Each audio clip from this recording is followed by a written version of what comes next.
Viewer discretion is advised. Good evening, everyone, and welcome to the New to Wrestling podcast After Dark. Tonight, we'll be discussing Season 2, Episode 1 of Dark Side of the Ring.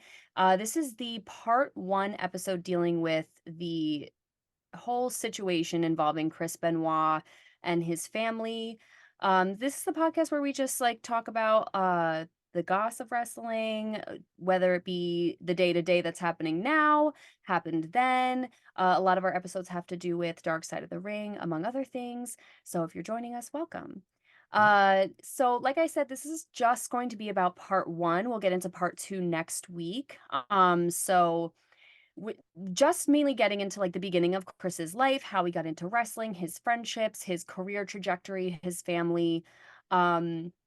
And before we get into this, I just want to say that the only opinions that really matter in this situation, in my perspective, are the friends and family that were closest to them to this situation. If you guys know anything about it, it's a very sensitive situation. We will try to discuss it as tenderly as possible, but just know we're two friends who watched an episode of something on Hulu that is accessible to anyone with Hulu, and we're just discussing. We're not passing judgment, really anything of the sort. We're just having a chat.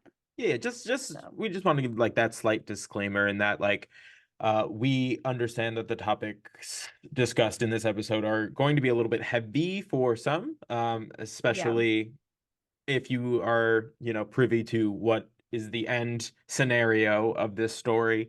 But we just wanted to make sure that we kind of did our due diligence and kind of gave you a little precursor that this is not for everybody. So right. Just keep that in mind, and then we're gonna go forward. And then we'll go forward from here. So, the episode, this, like I said, it's an episode mainly just building on who Chris Benoit was. And again, if you don't know the premise of this podcast or our other one, I am new to wrestling. I literally know pretty much nothing about anything. So I'm meeting all of these people for the first time. I knew nothing about the situation. I knew nothing about the case. Mayhaps I was living under a rock when this happened in 2007. So I'm just really not sure. Seventh grade, so we were in 7th grade. So if it was going on, I was probably worrying about the 8th grade dance. Who knows? Yeah, right.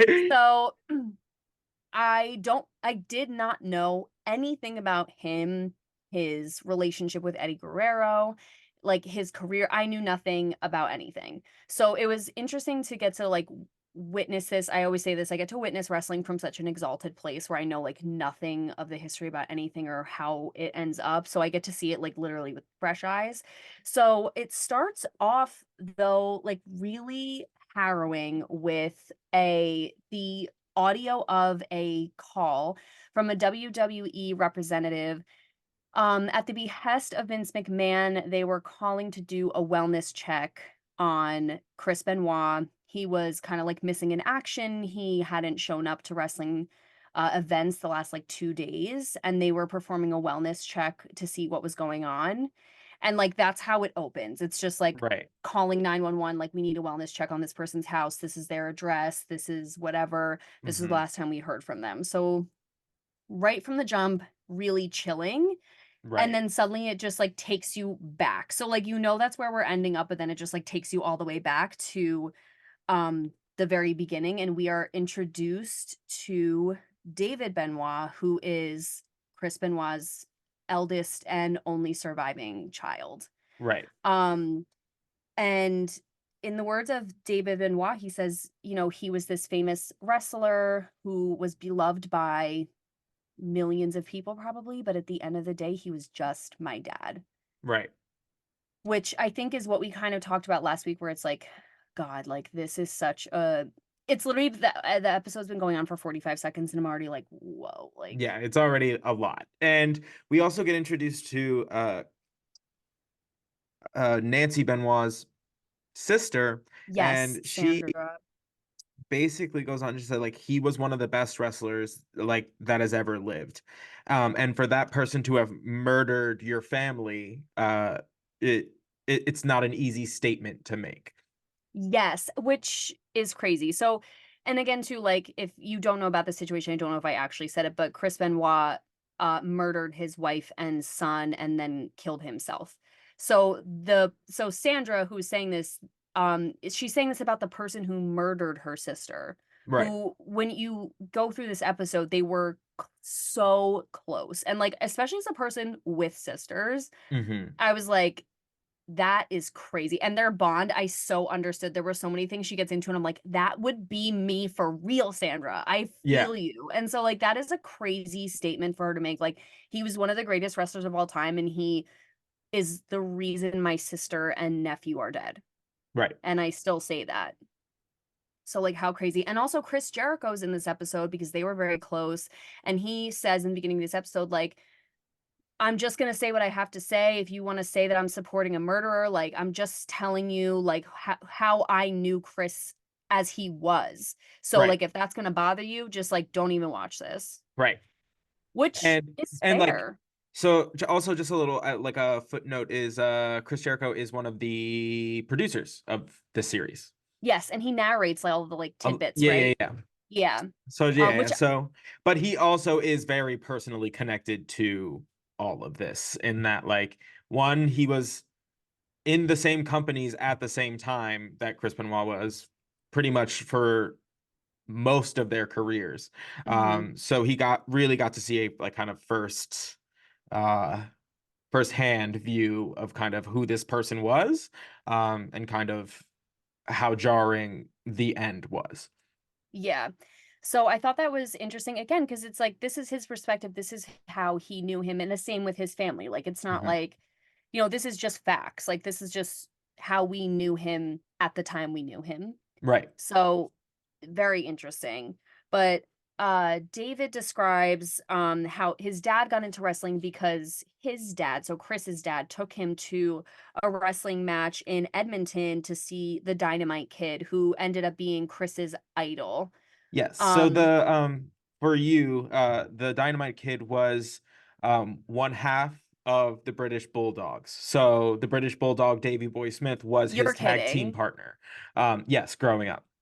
Oh my God. Yeah, so they were a tag team together for a long time, especially like throughout that time in Canada. Like, he was one half of the British Bulldogs. That's why he still carries like on that name, because unfortunately the Dynamite Kid ended up passing early, and like relatively early. He was a pretty much a young man. And so yeah, the British Bulldog kind of carried on the name like for him. So a fun, not like a fun little tidbit, but that's who the Dynamite Kid was. That's kind of putting it into perspective for you. Wow. And wow, that's amazing. And love to know that. Thank you. And also, I guess this is, so the Dynamite Kid did the flying headbutt as his finishing move, which is where Chris Benoit picks it up as his finishing move when he eventually gets into wrestling. And that will become a much more prevalent thing, especially in the second episode of this, because they are going to go into a much further kind of deep dive into how that ended up affecting Chris, his mental health, and like kind of where that how doing that move repeatedly caused damage.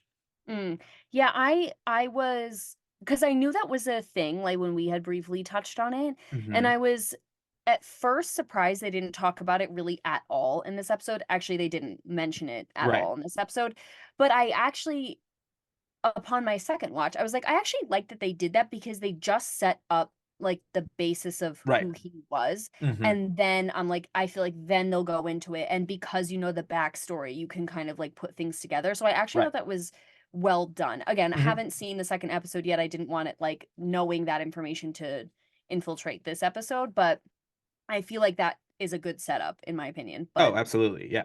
Yeah, so we also, JR is in this episode. He says that he was so amazed by his work. He was really impressed with him, said he was like a natural, one of the most like naturally gifted wrestlers he'd ever seen. Chris Jericho mentions he was really inspired by him when he saw him at Stampede Wrestling. Which featured a lot of smaller wrestlers, according to Chris Jericho, and that inspired him, because Chris Jericho's not big. Like, no, not he's a big pretty small. Yeah. And I love him. An interesting fact that I read in JR's book is that when JR was trying to convince Vince McMahon to hire Chris Jericho.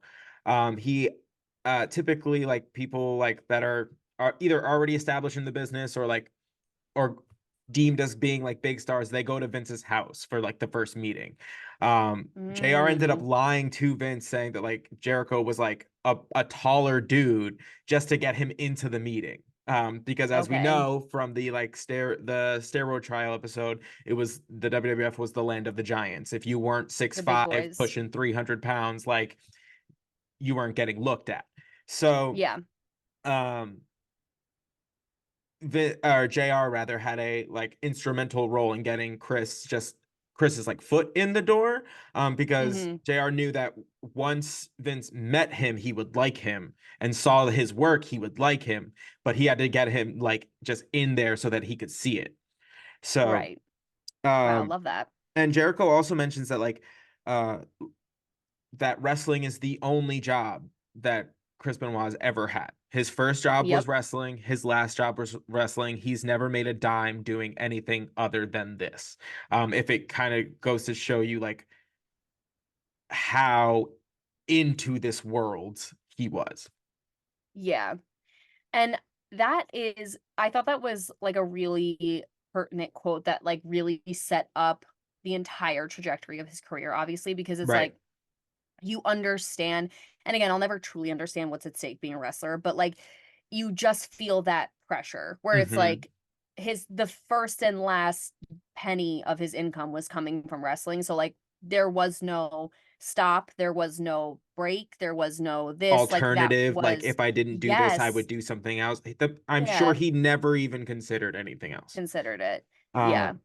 And to like go to like to that point, Chris Jericho also tells like a story where he was where Chris Benoit had made a mistake in the ring, where he didn't sell something the way that he would have liked to, and as like a kind of like punishment to himself, he like made himself do like 500 squats because he had messed up this like one thing in the match, which is like just an intensity that like I'll never understand, but and to show you like it was how serious he took this. Crazy. It was like because they were wrestling in Japan at the time, and like it was like a spinning heel kick that didn't quite connect or something, and Chris Jericho was like, keep in mind, like, it wasn't filmed. It's not like you could watch the playback. It was like probably nobody in the crowd could ever even notice it or whatever. It was like such a minuscule mistake, quote unquote. And when he saw him doing the 500 squats, he was like, who's punishing you and making you do this? He goes, I am. Like, Chris was like, I'm making myself do this as a punishment to myself. Like, it gave that, like, he's just that self-disciplined and is that hard on himself. That like no one was like, that was a bad move, like whatever. He was just like, no, he just held himself accountable to like just such a standard that like if he didn't execute, like he had to make up for it in some capacity. And which is crazy, but Chris Jericho says he was just the most intense and believable wrestler, as hard as he was on himself. Like, he was just so believable, like you just bought into him so easily. We also meet Dean Malenko, who he's one of the three amigos, right? Correct. Yeah. Yes. So it's him, Eddie Guerrero, and Chris Benoit. They basically, their careers had like the same trajectory. Like they were all in Mexico at the same time. They were all in WCW at the same time. Like that sort of thing. Yeah, and he said that Chris was so quiet and reserved in his day-to-day, like he was very gentle, quiet, until he got in the ring. And when that red light came on, he was like a whole other person. Like he just really blossomed. Like he was like meant to do that. Yeah, he turned it on, which I loved. We also meet then Chavo Guerrero, who is Eddie Guerrero's nephew. Yes, they're like very close in age. Yes, he's a member of the, which we can relate to, which he's like being close to our aunts and uncles. But he is a part of the Guerrero wrestling family, like it's huge in Mexico, huge. So because Eddie Guerrero is no longer with us, Chavo kind of speaks to his story on his behalf, and it's funny too because my dad also mentioned Eddie Guerrero to me and said he believed he was one of the greatest wrestlers he'd ever seen. Yeah. And he was like, and he he was was like phenomenal. every single person in this episode was like he was the best of the best, like easily Correct. the best to have ever done it. You want another fun fact? Absolutely, I always do. Is so he was the like apparently like the stunt coordinator or like the wrestling expert for the Iron Claw movie. So he was the one who taught all of the wrestlers in the Iron Claw movie to wrestle. You're No, yeah, kidding. that's what he's doing I now. He love still that. wrestles like intermittently, but for the most part, he's pretty retired. So every now and again he'll like come out and like do a match for like a special occasion here and there. But yeah, so he's now like essentially working as like a stunt coordinator because we always talked about like professional wrestling just being like a very very intricate live stunt show. Like that's all it Right. really is when you Yeah. boils it down. So it's just kind of interesting that like that's kind of the trajectory his kind of life has taken now, which is pretty interesting. Yeah. That just, I don't know why that just like made me emotional a little bit, but I just think because his story, especially in this, was so Right. heartbreaking, like Hmm. devastating, where it's just like, and then to like be the stunt coordinator on a movie like Iron Claw about like the Von Erichs, where it's like also just like Right. rife with Another, tragedy. yeah. Yeah. That's like, oh my God, what a guy. Literally, so I told Xavier I watched this episode with my roommate actually, and she was like, that guy, I just really feel for him. And I was like, I know, Chavo, Hmm. like what a guy. Yeah, what a G. But we also meet one of my favorite people in this episode, who is Vicky Guerrero, who is the wife of Oh Eddie. yeah. What an amazing baddie. I loved Vicky. This is our first introduction to her, and the first thing she says is, yeah, like met Eddie. Like, so she's a former WWE superstar. She goes, yeah, I met Eddie, and I just like he had this whole like look about him, tight pants, and I just loved his ass. Like, just Hmm. I thought he was the most beautiful man I'd ever seen, and I just fell in love with him so fast. And like, I just like Vicky, I She's get so you. real for that. So real for So that. real for that because like all the time that's passed, all like the you just still felt like the love that she had for him, and they really Absolutely. went through it. Like they had hard times together, and like you could just still feel the how joyful thinking about his memory was for her. Like she Right. said, like, yeah, like when we were young, like loved his ass. And she said at one point, like he would try wrestling moves on me, and those were fun days in the bed, let me Oh my tell God. you. Yeah, she was I was like, wildin'. I was like, Vicky, Vicky, I okay. love you, girl. Didn't even wait to get into the episode. She was like, right off the bat, she goes, love that ass, love that bed when we were there together, girl. Hmm. Like, And you know what's like I will always like respect the WWE for is that she became like a WWE superstar after Eddie's death. So no, they really? basically, yeah, so basically she was never really like on television, wasn't really that sort of like wasn't really her bag. But when Eddie passed away, like she still had two kids to feed. Like she had basically just been at home, this like raising her family. So like she wasn't like working in that capacity. So they essentially like they made her like an on-screen like character. She was like the general manager of SmackDown for a little bit. She was like people's managers. They basically like kept her employed so that she could like support like her family because her husband had made such a like huge contribution to wrestling like as a whole and that company Wow. specifically. And he had died so tragically. They kind of like threw her a lifeline and that like, hey, like come work for us and we'll like make sure that you're taken care of. Oh my God. Which I'll always give them their like their flowers for that. For that. Yeah, that's amazing. So, so, so sweet. Um, so yeah, such a character.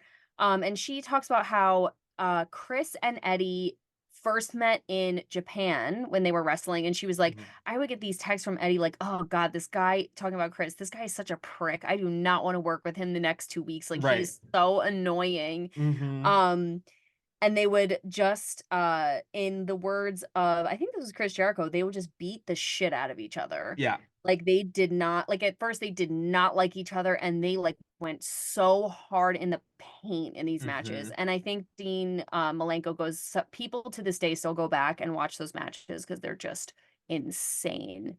Yeah. Like the skill, what happens, what they do to each other, it's so wild. But because they're such high caliber wrestlers, like they clearly have like no boundaries and for how much they love doing it, and like they're willing to try anything. They're so ahead of their time. They just develop this like love, genuine love and respect for each other just from Right. working together so much. Yeah.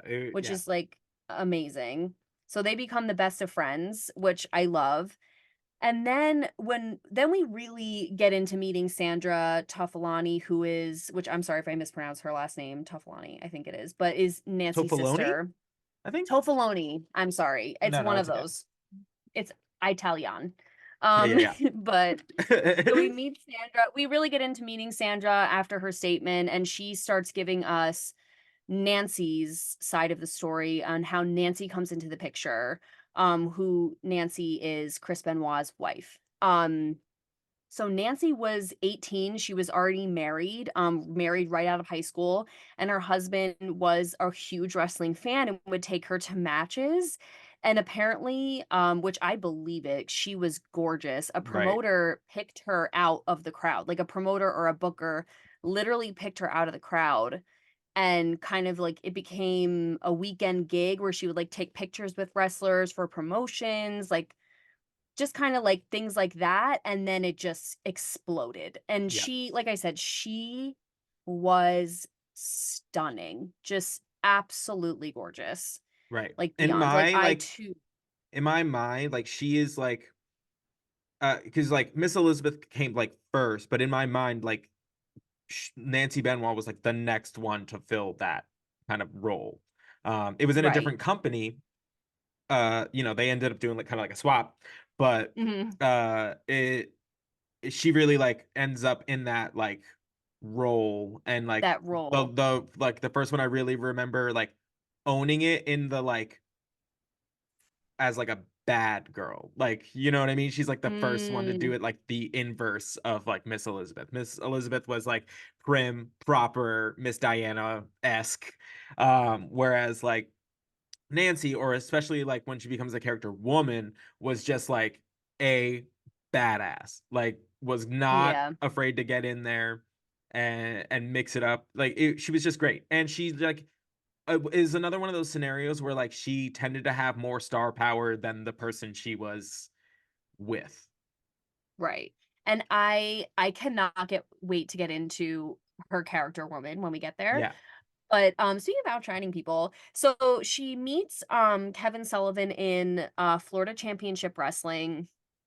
And Sandra says her exact words were one of the greatest promoters and bookers that ever worked in wrestling. Right. Um so they met. He was kind of doing like a Satan character, like Prince of Darkness Mm-hmm. kind of thing. Like he would, but everyone was joking. It was like the Satan part of it was like he painted his face and like like shaved a like Yeah, cross and into like wore like a his hood. like chest hair. Right. Yeah, and like wore a hood, and it was this whole thing. And Nancy just fell in love with him hard and fast, and she was already divorcing her first husband. And so they just like fell in love, got into this whole thing, and Kevin wants to grow his image of this like dark prince, and Nancy becomes a character with him as the fallen angel. Yeah. And they just like the pictures of this era are so like iconic, and apparently Mm-hmm. according to Sandra, she got the imagery from this album cover of this like woman, and she's just like wearing like leopard print, one of her like tits is out, like she just like has like all this like hair and like a falcon on her shoulder and whatever, and she goes, that's the gimmick, like that's who I am. Right. And she just like really took it there. And also according to Sandra, she did all of their costuming, Their their makeup makeup. design, like the whole imagery, the branding, she handled everything. And like there's Right. pictures of her doing Kevin's makeup. She was like, Mm-hmm. Sandra was like, she always had like needle and thread to fix people's tights and duffel bags full of boa constrictors around the house. I was like, I who love that. is this woman? Right. Like, what a legend. Like, yeah, me Right. too. Like, imagine. And so she so gets into her character that people literally believe she's possessed. I love And that. what she said, she'd be filling her like gas at the gas station, and people would come and pray over her. Like, I'm just gonna lay hands on you and pray over you. And like Sandra was like, she ate it up, she loved it, and she was like, if people are like hate me that much or like are praying for my like possessed soul that much, like I must be doing something right. Yeah, she's like, I'm absolutely doing my job. Like Absolutely. Yeah, and if I love that energy.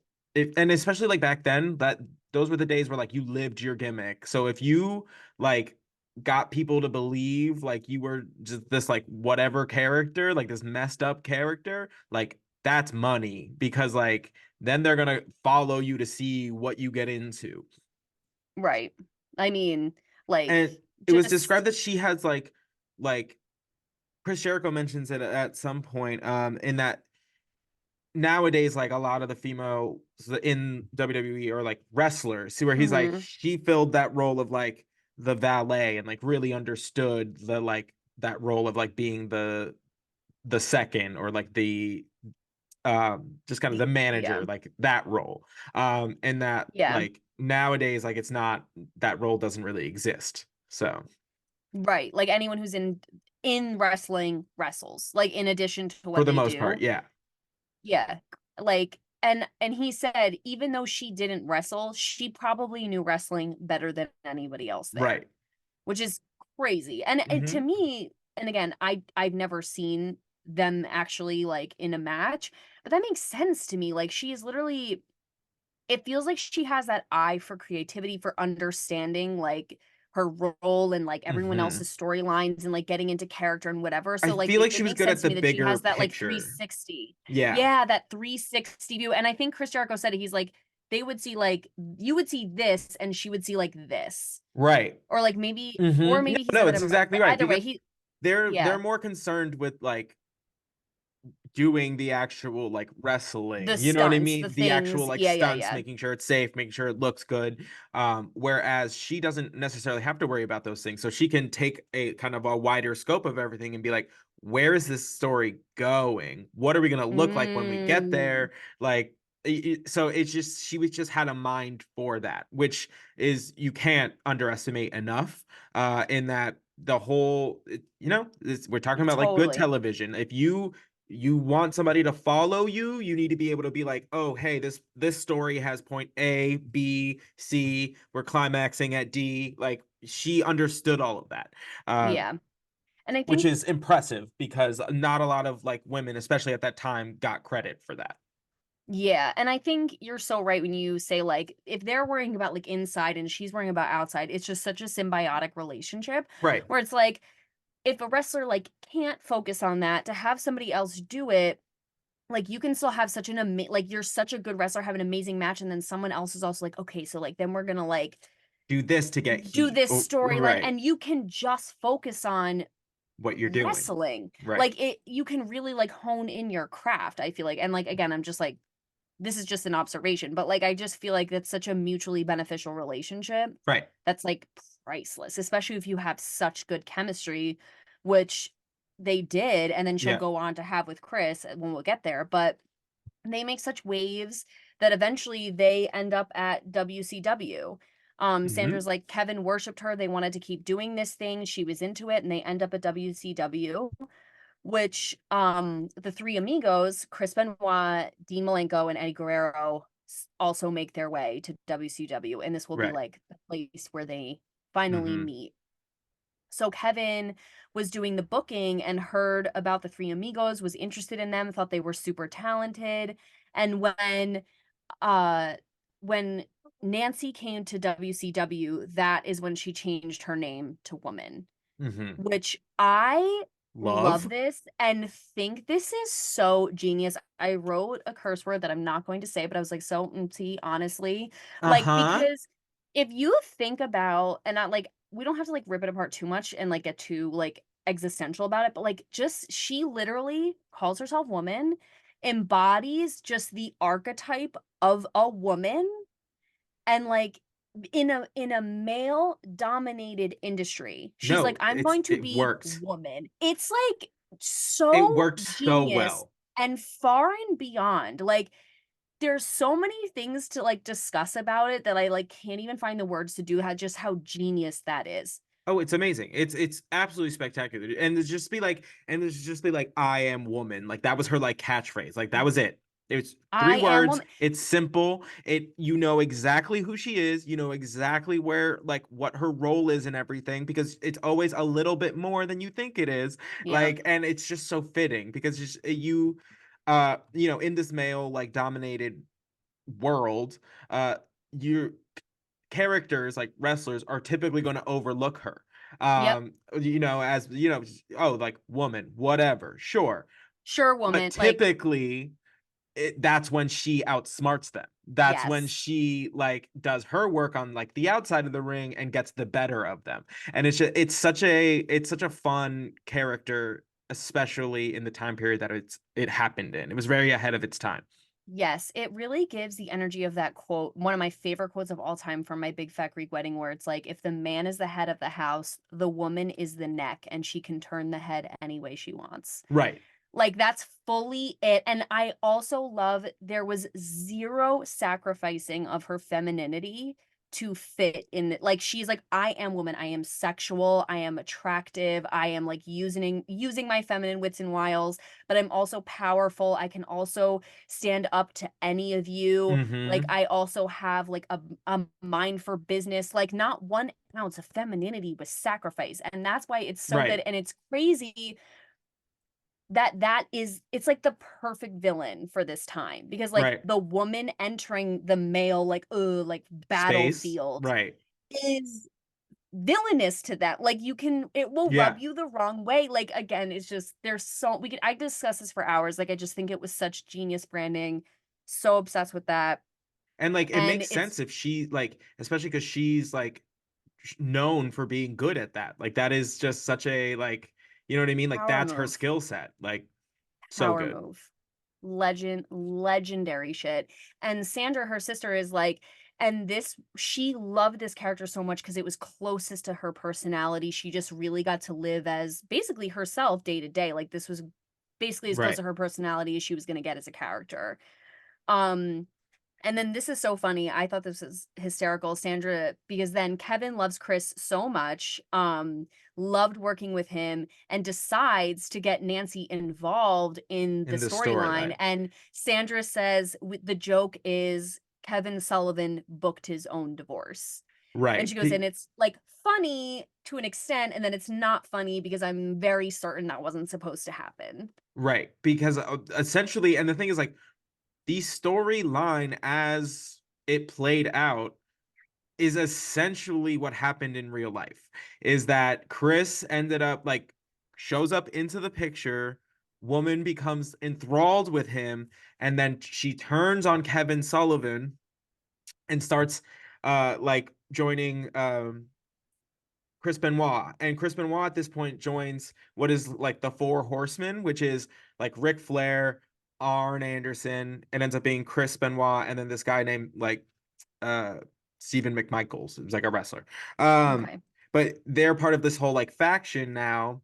And like so this whole time, like this is going on, and the whole premise of the feud is that Chris has taken Kevin's wife.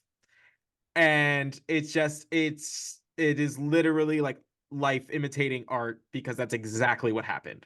And that's Yeah. crazy. That is And this absolutely is wild. yeah, and now this is like the third episode of After Dark where this has happened. Where Right. like somebody, especially with like Miss Elizabeth and Randy Savage, like it just yeah, like just Yeah. the So, lines get so blurred. Especially like you said, if you're living your gimmick's gonna live you. Like, I don't right. know, like just Ugh. crazy. But there's also so they get into these allegations where not only is in real life or in the wrestling world that Chris has taken woman or taken Nancy Hmm. and is like and then in real life taking his wife, Kevin's wife.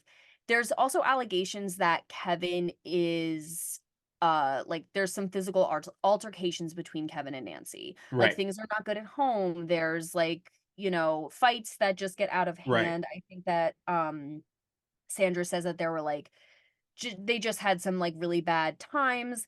And then Vicky says, who was Eddie Guerrero's wife, says Chris was her safe haven when she got really into it with Kevin. Like Right. that's who she would turn to. That's like where she would go for comfort. They just started getting like closer and closer and closer. And Chris was also separating from his wife because he was also married, which, by the way, I don't know if I mentioned this, Chris, and his first wife, that is David Benoit's parents. So so David is from his first marriage, and then their second son is from his marriage to Nancy Daniel. Correct. I think yes. son's name. So then we briefly, she was only in this for 1 second, but we briefly meet Julie Malenko, who is Dean's wife. Yeah. And she said she was a psychiatrist, I guess. And she says that one day Chris or Dean, her husband, calls her and says, "Hey, Nancy is having some problems. Could you help her?" And she's like, "I guess, like, bring her into the office." And Chris brings her in and she's like, "What do you need help with? I don't understand." And Nancy takes her sunglasses off and she had a black eye and says that Kevin did it to her. Right. So she's like, "I'll help you in any way I can." But then it doesn't, like, it's weird. It doesn't go anywhere. Like, they don't say anything. She never comments again. I'm not sure what happens with that, but or it's like patient doctor confidentiality because technically she's her doctor as a psychiatrist. I'm not sure, but she never comes back again. But then Sandra talks about this match between Kevin and Chris in the WCW, and they start actually fighting. Yes, in Daytona, which is crazy. So there's like surfboards and sand and like things everywhere, and they start actually full on brawling. Yeah, like their match turned into an actual fight. Yeah, like punches are landing. They're playing clips, and it's like you can literally hear the crack of knuckles on jaw. Like, it's so intense. And Chris hits Kevin so hard, Kevin's eardrum pops. Yeah. And the fight just keeps going on backstage. Yeah. And I guess so.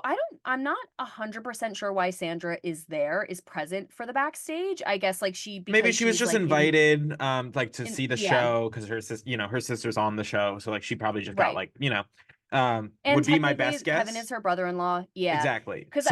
So she's backstage while Kevin and Chris are fighting, and like Kevin is on one side of the room and then she's on the other side of the room with Chris, and she starts to go with Kevin. I mean, that's her brother-in-law. And Chris stops her and goes, "Don't go with him," and then hands her a phone. And she's like, "What?" And she picks up the phone and it's Nancy and says, "Do not go with Kevin. Go with Chris, and he'll take you to the condo where I'm at." And this is where I was like, Sandra, me, because Sandra goes, "And I didn't go with Kevin because I always listened to my sister. She told me not to go with him and I didn't." And so I went with Chris and we went to the condo to see Nancy. And she was very badly hurt.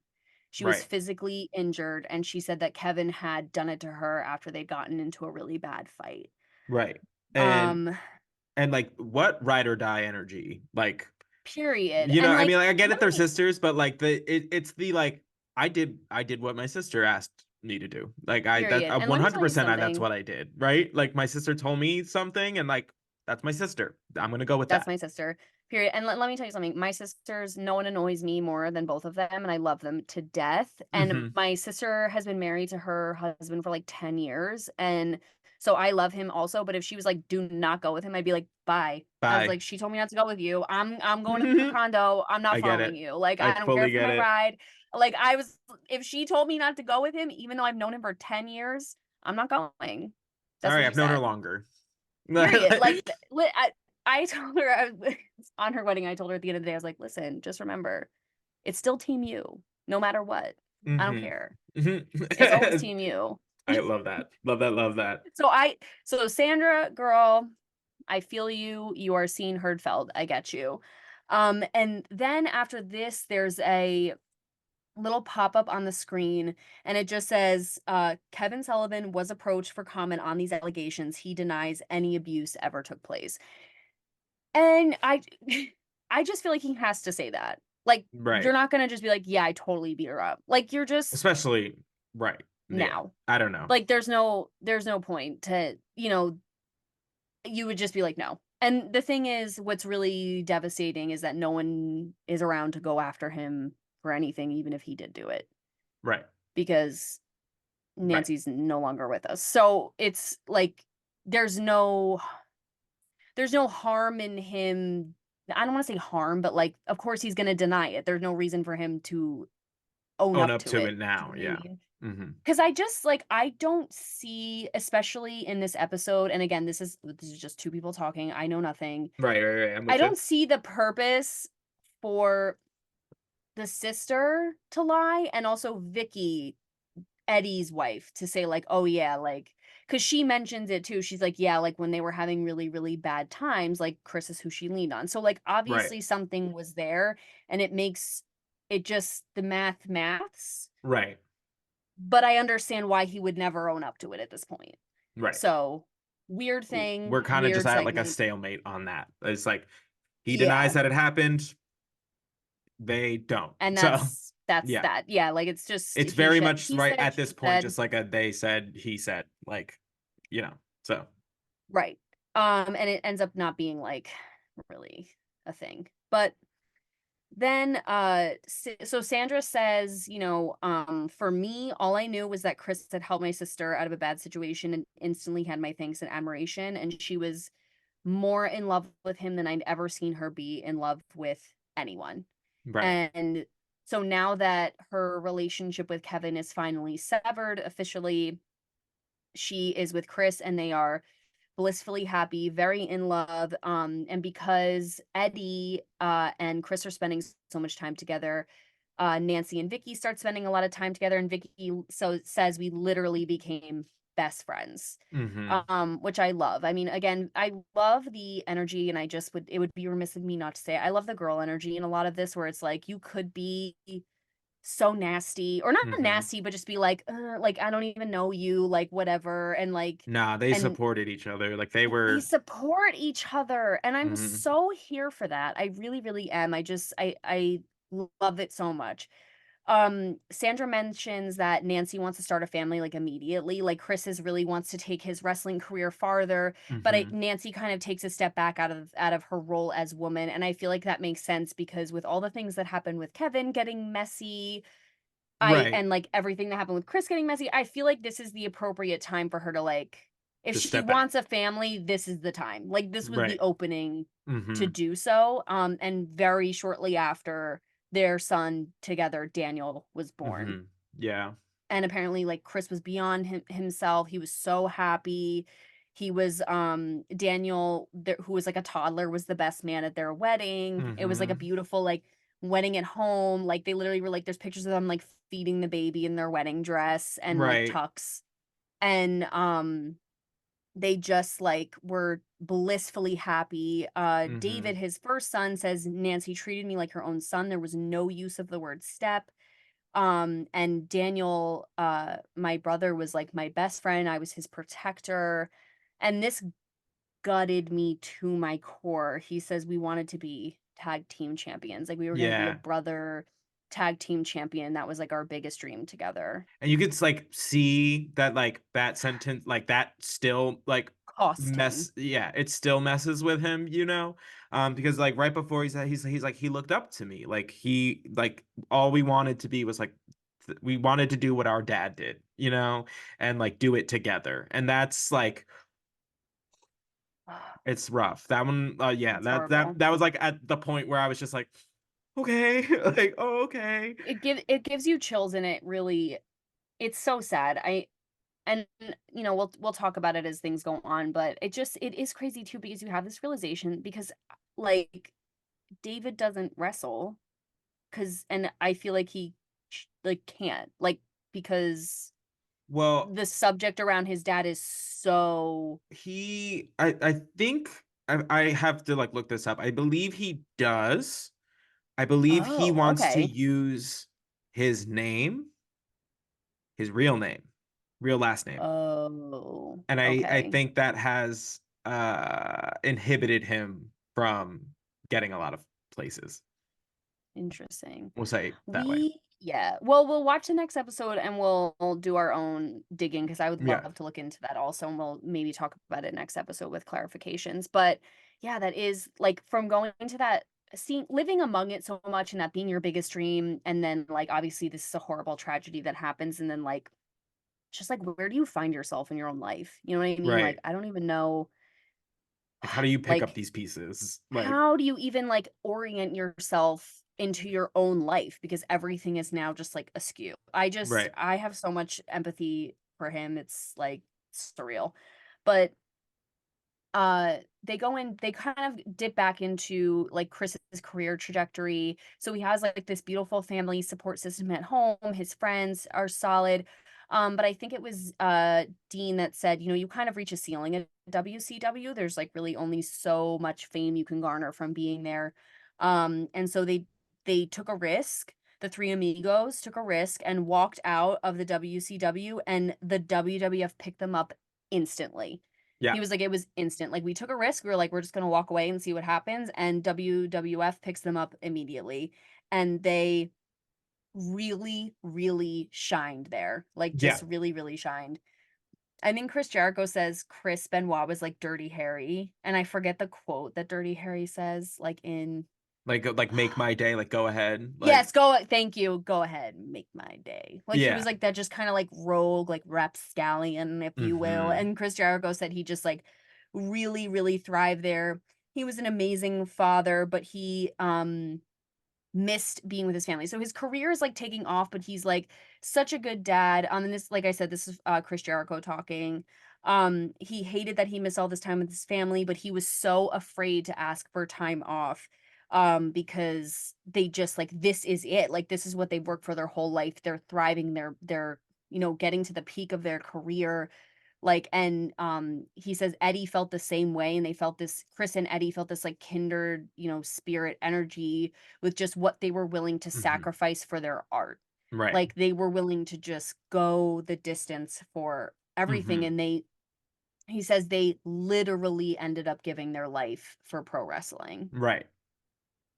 And it's, yeah, because their passings happen within a year of each other. Oh, wow. I did not know it was that fast. Yeah. Eddie was Which I guess I must have, because 2006, and then Chris Benoit was in 2007. 2007. Wow. I mean, it's what a like yeah, just so dark. But we also learn that Eddie was very religious, which I find just like hysterical. But like not that religion is hysterical, but like I just think it's Was funny because not they're talking expecting it, about yeah. not expecting it. Like just took me off guard, and they're talking about how Eddie would be like naked in the locker room, like reading scripture, like trying to like motivate people to like not like necessarily like turn people to God, but like be like motivating people with like the Bible, which is Right. crazy.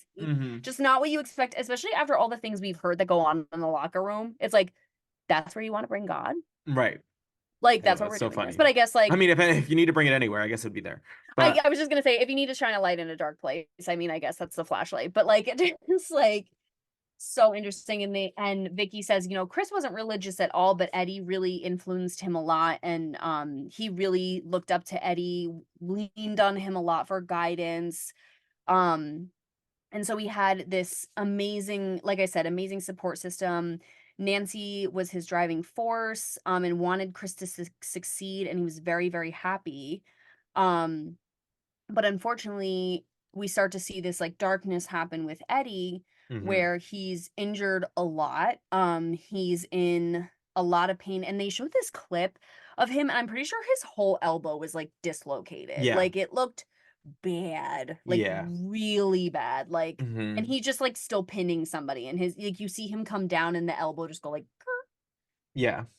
Yeah, it was brutal. and really just heinous. And so Vicky is saying, you know, Eddie was injured a lot, he was in a lot of pain, and Chris Jericho affirms, you know, a lot of stuff we already know, that just like it's he literally goes, we're all adults here, we already all know the truth, but there was a lot of drinking and there was a lot of drugs in the WWE. Like Yeah. there was just a lot. And Eddie just trying to cope with the pain, cope with the pressure of trying to succeed, because this was his dream, just like really got into it pretty badly. He started acquiring like DUIs.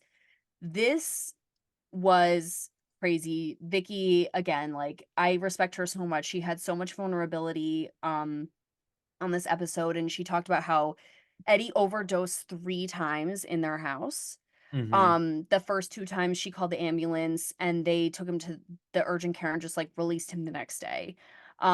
Which like thought was such an interesting point for her to make. She's like, they just like released him. Like there's no like, okay, like what are the steps that we can do to prevent this? Like how do we, especially after the second time, it's like, okay, so obviously there's a problem here. This wasn't like a one night gone sour. Right. There's history here. But she goes, so the third time it happened, it was like in the morning. And she goes, and I just left him there. And she literally said, like, I actually took the girls to school and said, God, if you're gonna take him, just take him now, because it was such a hard time in my life. I just was over it. I was just like, if you're gonna take him, just take him. Right. Which is like, imagine like being at that point, but like imagine being pushed to that point. No one does that, like just all willy-nilly. You know what I mean? It's like you have to be like pushed to the point of like, you're like, I can't even help this person. Like, if I get him help, is it really gonna matter? And like that's gotta be such a horrible place to be in. Yeah, and this might be controversial, but I do not judge her at all. I really don't. I don't either, honestly. No judgment towards her, especially because, and I feel like she must have been in such a dark place to even admit that on a show where this is going to live forever. And she's like, I am admitting that I left him there, and was like, if he's gonna die, just take him. But like at the same time, like like he's overdosing at the time, like she's taking her kids to school. Like this is like whatever AM on a weekday morning. Like this is not uncommon behavior, clearly. No, like, obviously not. And I think that like at that point, especially when you have kids, it's like, so now like I'm not gonna let my children continue to suffer because of your choices. Like I'm just gonna take my kids to school, and like you can live here with your choices. And again, I'm not trying to like project what I know she was feeling, but like I have no judgment about it, because like that is, I can't imagine how hard that is. Like dealing with somebody you literally have. And again, like when she's describing how much she loved him when they met and like their marriage and everything, I'm like, this is obviously someone who absolutely adored him.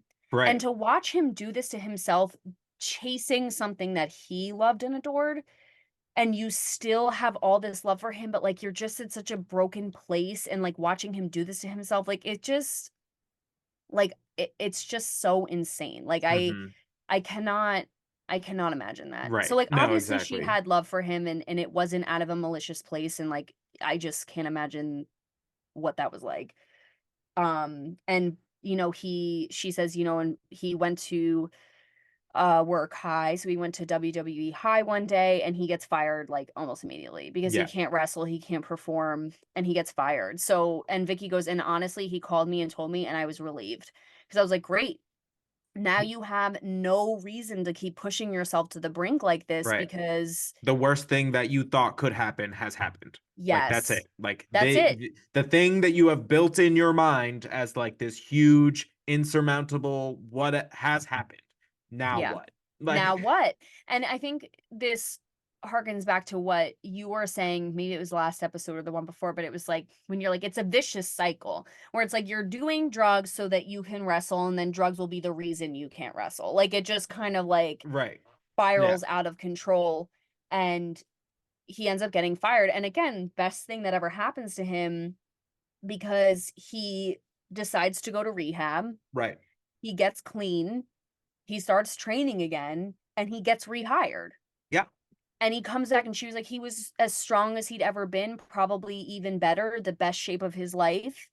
And he has this whole redemption arc. I literally have chills. Like, Chris Jericho literally is like, he's like, he had to start from the bottom again. Like that's what happens. Like, and like to be that good, to have been like let go and then have to start all the way at the bottom of the pecking order again to like where they end up when they talk about like WrestleMania 20 is crazy.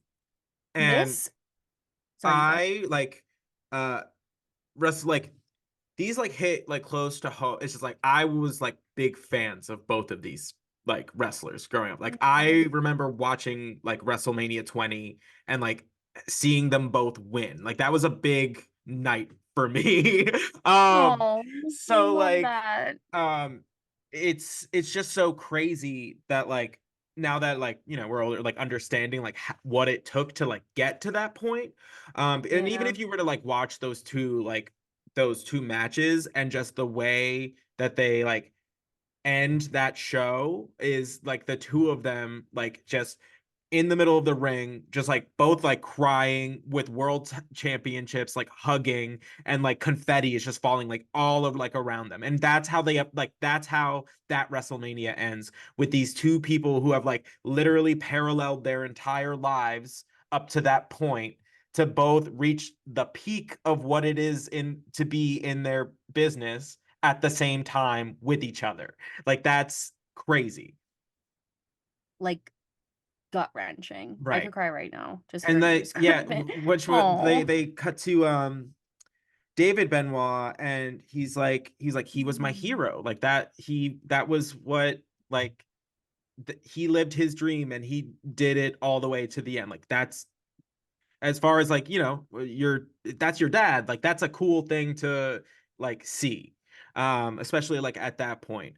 And then he really kind of like sticks the knife in when he's just like, I wish they had both retired at that point, because he Bro. just knew that after, because WrestleMania 20 is 2004. So the rest of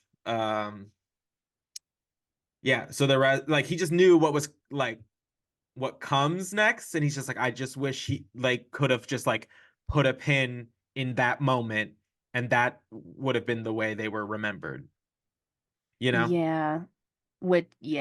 Completely. And like what a high like that would have been. right. And I just, I mean, it just, I know, yeah. it's insane. I don't even have anything to say. Like, just crazy. Though I am fully going back and watching WrestleMania 20. Oh yeah, you should. Like, It's a great one. It's a great I have to WrestleMania, see like it. through, like all the way through, but just the way, just seeing those two guys succeed at that time was just like, it was great. It was like the two that literally got told like, you're too small, you're never gonna make it, like doesn't matter, you know what I mean? Those were the two. Like Mm-hmm. so I don't know, I loved that moment. Like I still go back and watch it, so you Yeah, I should. can I imagine. I I, I definitely recommend it. I mean, I know WWE has done with all the reason, like their uh due diligence in kind of not advertising Chris Benoit, but you can still, watch his stuff if you really care to. Yeah, I feel like I don't know, it's like tricky. Mm-hmm. Whatever. Which we'll probably discuss more in next week's episode. Right. Because again, we don't really get into it too much in this episode, but I'll save it for next week.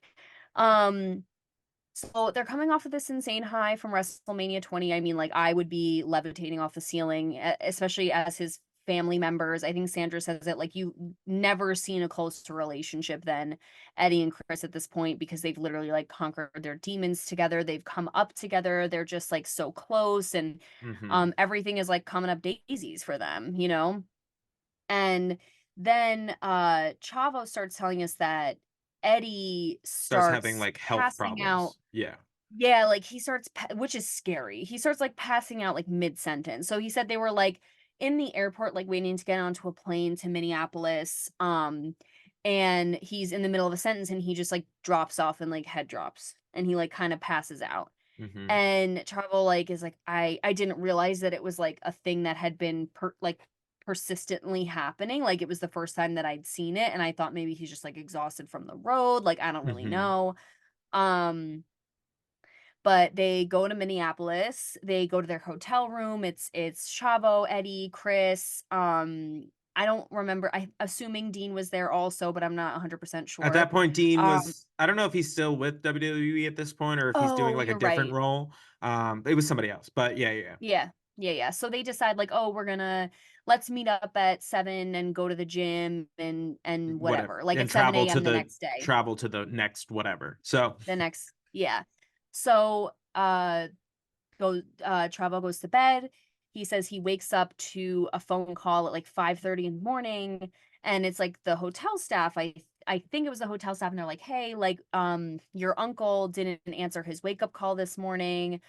We want to kind of perform like a wellness check, see if he's okay in there, or like whatever. So he gets up, he goes with the staff to the hotel room door, and the chain is still across the door from the inside. So obviously someone is still in there, and they decide to clip, like with the, bolt cutters, the chain. They go in, Chavo goes in and finds Eddie in his hotel room. It looks like he had just collapsed. He had like his toothbrush in his hand. And he was this was Yeah, this chilling was and yeah. so hard. He's still alive, but barely. When Chavo finds him, he rolls him over. He's holding him and he hears him like gurgling and like just struggling to breathe. trying, Yeah. like struggling to breathe, and then within like a minute he just dies. And Chavo says like he was like, he was there, like I felt him in there trying, and then suddenly he wasn't in there. Right. And he's just like, and like they're like I don't uncle even and nephew, but they're like 3 years apart from each other. Like they grew up more as siblings than like uncle and nephew. So I can't even imagine what that does to a person, or like how you move on from there. Because he did not have an easy task from that point on, because he then had to inform Chris, who was also going to be meeting them. And when he says that, like he tells Chris, he said like he's never heard like a wailing like cry like that before in his life. Like it just like deeply affected Chris immediately. Like immediately. So yeah. So yeah, like you said, so Chavo is like, he has to make the calls, but I guess Vince is the one that calls Vicky, Vince McMahon. Which is horrible. And I guess I don't know if Vicky had heard something, because she says, Vince calls her and he's crying, and so she just says, is it true? Like, yeah. is Eddie gone? So I don't know if she'd heard something, and like the certain people needed confirmation before she was informed. But then she said, and I just like blacked out with grief. Like it was beyond. His official, this was interesting too. The producer asked Chavo, like, I didn't even know that did you know that he'd relapsed? And he says he didn't. Right. The official ruling was that he died of heart disease at 38, which is wild. And, I mean, we already know wrestlers put their bodies through so much, and then add to the fact that he was drinking, he was doing drugs. Like, we don't know what else he was getting into. Yeah. And even when your body gets clean from things like that, it's not like it's just like, okay, we're good now. Like, there's lingering problems. And luckily, in this day and age, we're more aware of those things. So it feels like more resources for recovering addicts or alcoholics and things like that. But then it's just like, okay, well, you're not doing it anymore. And that's like a generalization, but like you. And I also think that there's like there's gotta be like a general, like they're kind of always in some kind of pain. So like I feel like it's hard to gauge like which pain is a like, like, you know what I mean? That's like a really good point. Like what pain comes from just like being in combat sports essentially, and what pains come from like, these choices that you made, like a real issue. Right. And not that the other things aren't real issues, but I also feel, now that you're bringing this up, that's such a good point. I feel like there's also that fear of like, because some people, like when they have a problem, like they feel something's wrong, they're afraid to go to the doctor to find out what it is. Right. Because they don't want to know. And especially when you're working in a career where your physical body is your cell. Commodity. Yes, is your commodity, that like if something was bothering you, like you would probably be really petrified to go to a doctor. And because what if they're like, it's a career-ending injury? Right. Because Vicky also mentioned like earlier in the episode, she's like when you're in this business and like you get injured, like, and you're on the shelf for like 4, 6, like whatever months, like um somebody could very easily just come by and like fill your spot. And that's Yeah, what you end up being like terrified of, is that like, oh, like if I miss like this much time, like I'm not going to be like where I am, like, or like my success will be hindered, or like I'm not going to get this, that, the other opportunity. So it's just like you end up in this like weird holding pattern where you're not necessarily like taking care of yourself in the way that you should or normally would, because you're afraid it's going to compromise your career. And right. yeah, that's also a tough place to be in, you know? So yeah, because yeah, fully. And that's yeah, because like if you think about it, like if they did find something wrong with Eddie, probably would have been a career ender, at least temporarily. Like if he has such severe heart disease that just existing to brush his teeth flattened him, Right.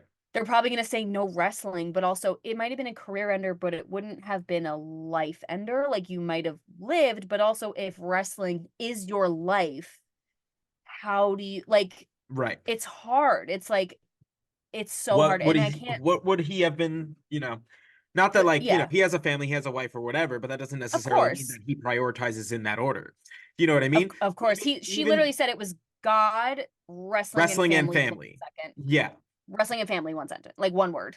Right. No, exactly. So like it's just like, just because like you'd think that that's how somebody prioritizes their, you know, hierarchy of needs, Yeah. that doesn't necessarily mean that that's how they do it. Like Right. And especially when you're in it. Like they're in it. They're living it every single day. Like 300 together plus days a year. Like with their that. friends who are also living it. Like you're just that is the life you're in. Like Right. so I get it as hard as it is. Like it's Yeah, I understand like what the mentality is. I agree. But Chris, like you said, is absolutely devastated. Beyond a grief that has any sort of beginning, middle, or end. Jericho says he hugs Chris at Eddie's funeral and he is so broken down, sobbing, leaning on him that his tears soak through his suit jacket, the actual shirt, the undershirt. Literally, his skin was like soaked with his tears. Right. He was so devastated. He becomes more and more of a hermit after Eddie's death. And He you know, goes some right of on his tour. Like the after Eddie's funeral, the WWE had like a European tour in which mhm. Chris went. Where it was just like it's just kind of like it's mentioned that it's just like he, or like Nancy had mentioned, like she didn't want him to go on that tour. Like she didn't think he was like it was the Yeah, right move to like have experienced something like such a loss, and then to just go back into that routine that you just lived the last 10 years with that person with. Like, you right. know, like she was there had to have been like another way, you know, like I don't know. Yeah. And I think Chris Jericho says this like if there was going to be any time to take a break, this was it. And everyone would have understood. Like the whole wrestling community would have understood. They had like a, you know, they did his ring salute, the bell salute. They did this beautiful service for him. He was so like Chris was there, so devastated. Like he was like, I just remember Chris like crying. Um but Jericho's like, you know, we're going on this European tour that he doesn't necessarily even have to go on. Like if you were going to take a break, this was the time. Right. Like no, you wouldn't have the and that's the thing too, it's like twisted and kind of dark, but like I don't think his career would have suffered from taking a break because Eddie was such an icon. I think that if Chris had left and then come back later, I think people would have been so happy to have him back. I Right. don't think it would have like been a career ender for him. And like maybe it would have changed his trajectory, obviously, because he was with Eddie. Like that was a huge storyline. But like I just think he would have been welcome back and it would have been this huge thing. And again, that's just speculation, Right. but No, and it's just it's also it's just like everybody knew how close they were. It wasn't like, Right. you know what I mean? Like every like step that they had taken, like as far as like progressing their careers, happened with each other. It's like it wasn't like Right. this like it's not like everybody didn't know that they were best friends. Like it probably would have been a very understood thing, like if he was just like, I need some time, like, and that's Yeah, of course. and like that's would have been probably more healthy. I mean, again, like choices, but yeah, he decided to just keep kind of trucking. And I think it harkens back to like, you know, the 500 squats he made himself do, where it's just like, Yeah, I true. he doesn't really know how to be any other way. His only job has been this, that like, Mm-hmm. and up until that point, that was probably the solution to a lot of his problems. So like he Yeah, probably just dove right back into it for lack of any other kind of like baseline of like, what do you do? right. Because when all you know is wrestling, you're gonna fall back to what you know. Yeah, when wrestling is your beginning, middle, and end, you're gonna find your grief there, but you'll also find your comfort there. Like you're gonna find every emotion and every coping mechanism and every XYZ from it because Right. that's how you live your That's life how you every day. identify. Yeah. So exactly. So it's again, it's like a vicious cycle. It's like where does it begin and end? I also want to mention what Vicky said about Nancy because I thought this Oh was yeah. so sweet and again just breaks your heart. But Vicky, is so devastated after the death of Eddie. She's like, I didn't get out of bed for a week. Nancy immediately moved in with me. And after a week of literally not eating, not showering, I didn't get out of bed. I didn't do anything. Nancy comes in and, Vicky gets so emotional talking about this. And she was like, Nancy comes in and is like, you have to get up. Like, you have two daughters who need you right now. Like, you have to get up. And Vicky's like, and I got up. She made me take a shower. She made sure my girls were fed. I literally have chills. She made sure my girls were fed. She was my angel. Like she helped with everything. Right. She helped me through everything. And I wouldn't have gotten through it without her.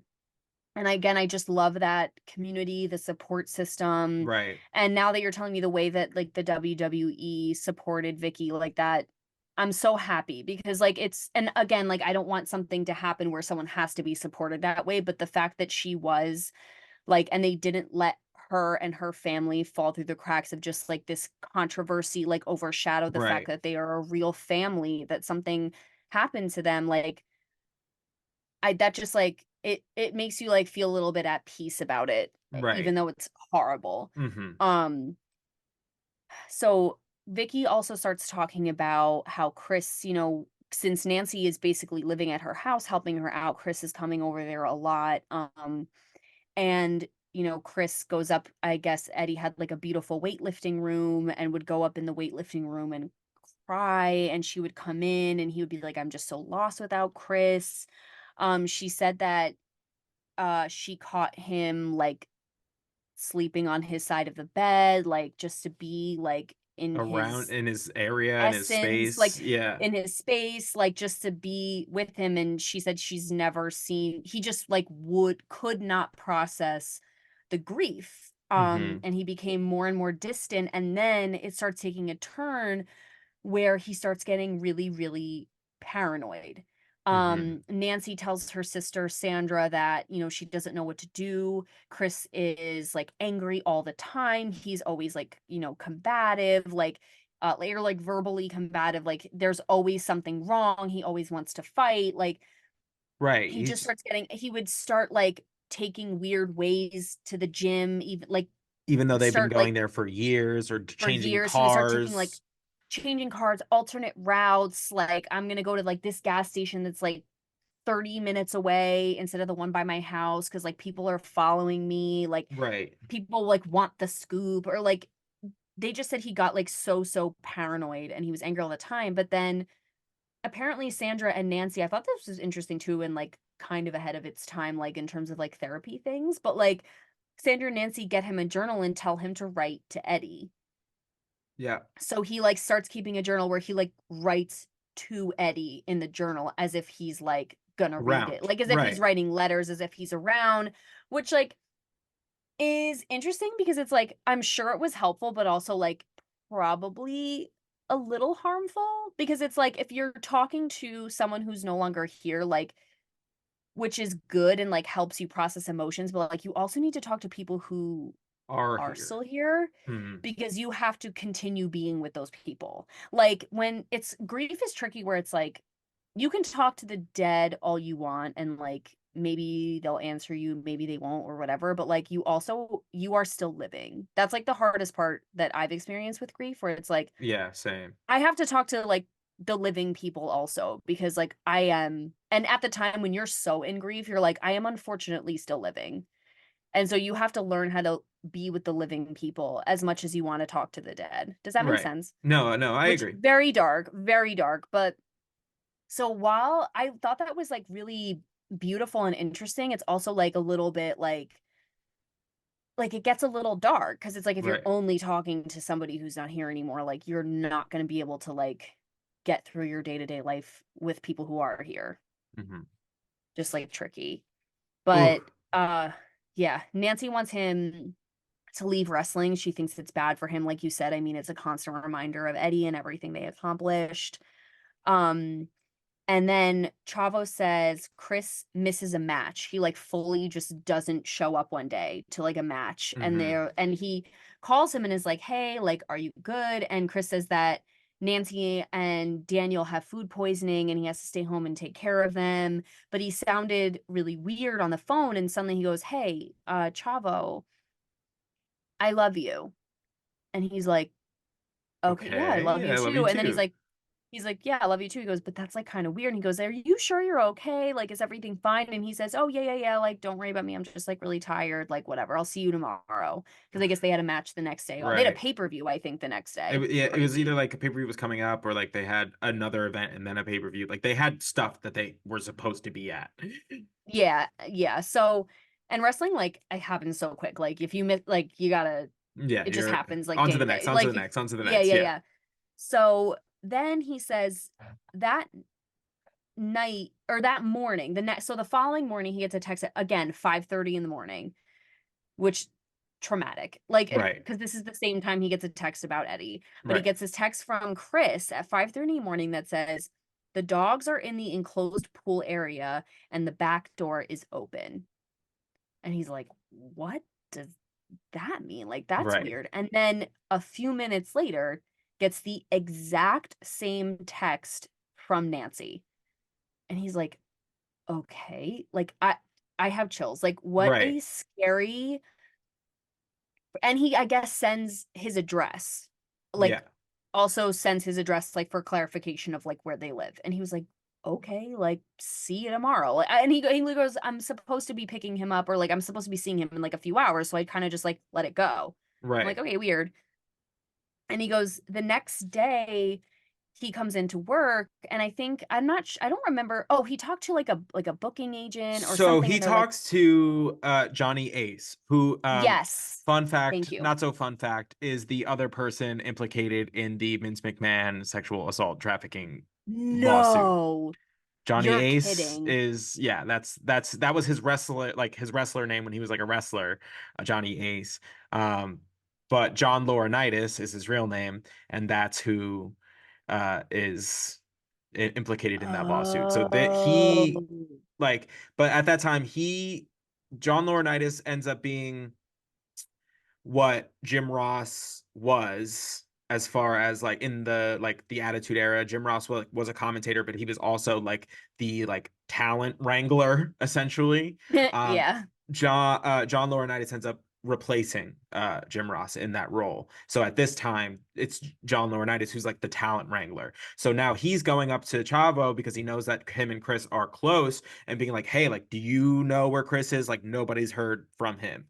And then Chavo goes like, "Yeah, I actually got like this really weird text message, like, and shows him, and he's like, "Why didn't you tell us like earlier?" And Chavo's like, "Well, I thought like we were covering for like our friend, like like Yeah. like he didn't know, like he thought he was just like doing his friend like a solid, like his friend needed time, like like he thought he was doing the right thing, and that's Again, like so that ride or scary." die friendship. I get it. Yeah, no, completely so scary. And I think also he had before he talked to Johnny Ace, he had talked to another wrestler and was like, "Hey, like, did you get this like weird text from Chris?" And someone else got the had exact also same gotten message. the exact same text, which is so freaky. And I think that's why he ended up being like, "Here is the text," because like Right. now it's freaking me out. But yeah, it's one of those things. Like I feel I also have so much sympathy for Chavo because like I'm sure he has those questions of like if I had acted in the moment, if I had done differently, if I Right. had whatever. And it's just like to be like, hey, he literally, his uncle died in his arms a year prior. Like his like uncle who might as well be his older brother. Like Yeah, that just happened. And then to then suddenly be like just like implicated in this whole thing is insane. It's just like insane. how much can one person take? Like that's a lot. Yeah, so when you even mentioned that he was, like, doing stunt coordinating for something, I was like, "Oh, I'm so glad he's, like, okay." Not Oh that yeah, he's, like, okay, like, I don't actually right. know, but, like, that he's Mm-hmm. doing things. I was like, Right, "Oh right, god," right. because I really, like I loved That would him break so much me. in this. Bre gr I would have been broken. break me. There is no I would never recover, and, like, this is already difficult enough. I can't imagine if then also at the end something had happened to child like, no, not You're me. right. That not today. But this is when so Johnny Ace speaks to Vince. Vince is the one so this is the callback to the beginning of the episode where we get the wellness check Right. call. Um, and I guess I don't know why I thought this was kind of interesting that Vince is the one that is like, we need to do a wellness check call, but he has somebody else call. But I guess that's just delegating. Me, I'm always like, why would he do that? Like, did Well, he yeah, not want yeah. to even have his voice on the thing? No, Like, no, no. He's just the just CEO delegating. of Yeah. a really big company, so he's probably just Right. like, hey, like, make sure the rest. You know what I mean? Like, because Yeah. in his mind, I'm sure it's just like another wrestler missing something. You know what I mean? Like, this is not like wrestlers have missed shows before. Like, this isn't and it News. Yeah. probably in Yeah. his mind what it is going to be because nobody Yeah. thought that it was going to be what it was going to be. So Yeah. he was I probably just like, think hey, like I'm do this, you know, like so yeah, I think I'm like coming off like all the like the controversy of the steroid trial. So I'm like, I don't know, Vince was like, I don't want to be the one on the 911 call. Like I don't want to right. like whatever, but obviously he's just like, oh, can someone call Chris? Because again, he's probably like probably overslept. Who knows what's maybe he also got food poisoning because that's the Right. story Like that they're putting out. But they do a wellness check. Obviously they find what they find, which we don't really again go into with this episode. But Vicky describes Vince calls a meeting at the ring, which so everyone, all the wrestlers, all the, whoever, just the people that are working for the yeah, WWE. the wrestlers, the personnel, like he Yeah, calls yeah, it. yeah. Yeah. The staff. They go to the ring and and Vicky's like, I immediately knew something was wrong. Like Because something they had to don't be do up. things like that. Like Yeah, like, cause that's weird, it's crazy. And basically he just says, we just heard from the police that, Chris, Nancy, and their son, Daniel, are all dead.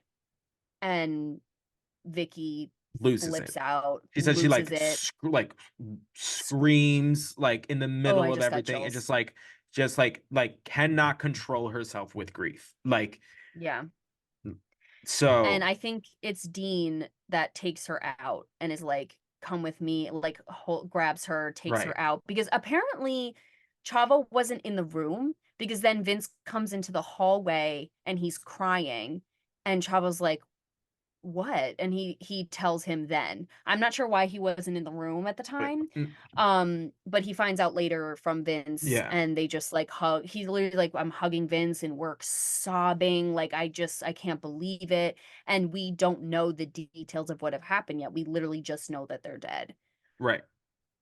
which is basically how the episode ends. Yeah, it's yeah. And then we get like a little like preview um and it's just like all the wrestlers just like basically it's just like because up until this point like it was not on something like that is never on anybody's radar, I don't think.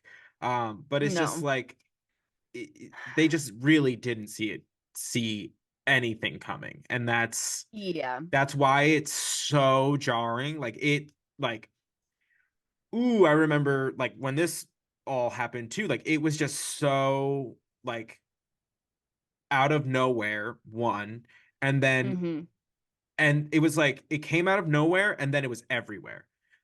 Because like Mm. it was all over the news, like all over for weeks, and like they'll get into that in like the next episode. But we're gonna kind of learn about like kind of how this happened. We're gonna learn exactly what happened, which is rough. Mm-hmm. And yeah, like it's just such a like horrible story. Like it's just like it's so crazy that so many like seemingly really great people just are affected by this really really horrible thing that happened. So Yeah, I just, again, like you say, like, you never see those things coming, but I also just feel like I'm I'm morbidly curious to see the next episode to try and understand, and I guess that's, mhm, like, the whole right. premise of the episode is just, like, you kinda wanna understand. So, like, to get his backstory and, like, I just feel like it does just really seem out of the blue, especially, like, the genesis of him and Nancy's relationship, how in love they were, like, for Right. this to And like happen, like how like seemingly like attentive a father he was. Like it just yeah, it's crazy. yeah. So, I guess, like, because I really, like, I don't even know what to say at this point. So, Right. like, I guess we'll get more into it next week when we watch part 2. Um, But thank you all for yeah, thank you for bearing with watching. like watching. I know we This was know a rough the one. yeah, we know the subject matter is not uh light as we Mm, normally, tend to keep things. But this was a big figure in my life growing up. And I was something that affects one, just it changed the way like wrestling like the business of wrestling gets carried out from this point on. okay. Um because of what we're gonna learn in like the next episode, there are just like things in place for the like health and wellness of the wrestlers that did not exist prior to this happening. Yeah. So we're gonna get into all of that. We'll get into what happened, and we'll get into of course the aftermath. But thank you, and we'll catch you next week then. Yeah, we will see you there. We will get through it together. Bring your tissues. Bring your tissues because we're gonna need Bring them your also. tissues. Yep. Uh, all All right. right. We'll see you there. Bye. Bye.